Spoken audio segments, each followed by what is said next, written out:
Today's most advanced windows can actually help heat the home by harvesting free energy in the form of sunlight and retaining heat, more heat than they actually lose.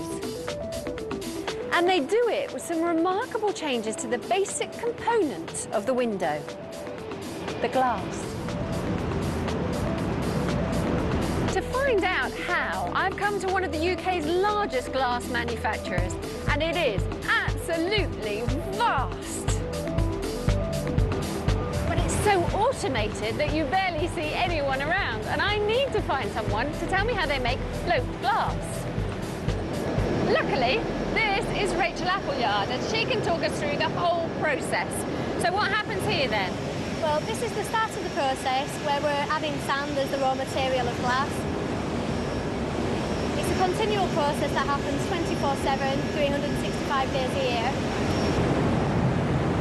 Okay, so we're here, we're basically superheating the sand to melt it down to become molten liquid.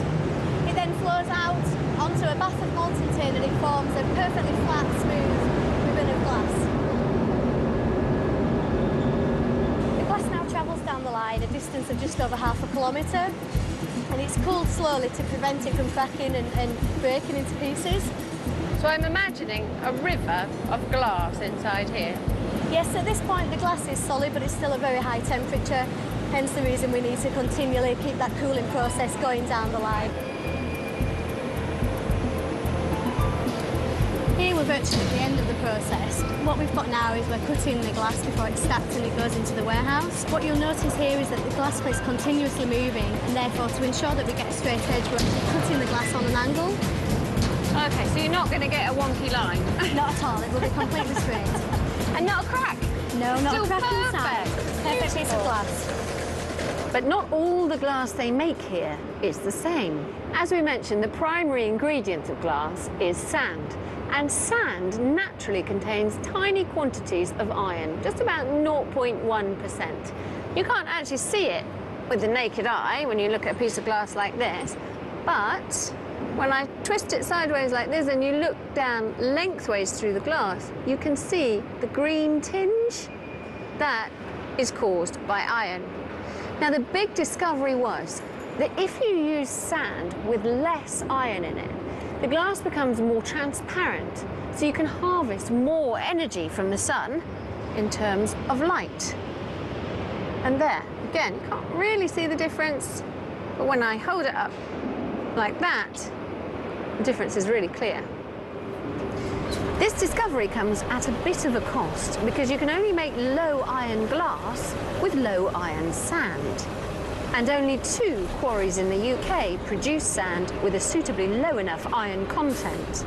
Couple that with the fact that the transition required to switch in and out of the manufacture of low iron glass takes around 20 days. No wonder it's expensive to make. But that's only half the story. This machine solves the second half of the compromise. More light in means more energy in. But how do you stop the heat getting out? Answer, they add a microscopically thin metallic coating, which creates a reflective layer that actually bounces heat back into your room. To ensure the coating is perfectly even and transparent, the glass travels along here through a vacuum. In zero atmosphere, ions of different metals are sputtered onto the surface. This creates a flawless layer which your eye can't see.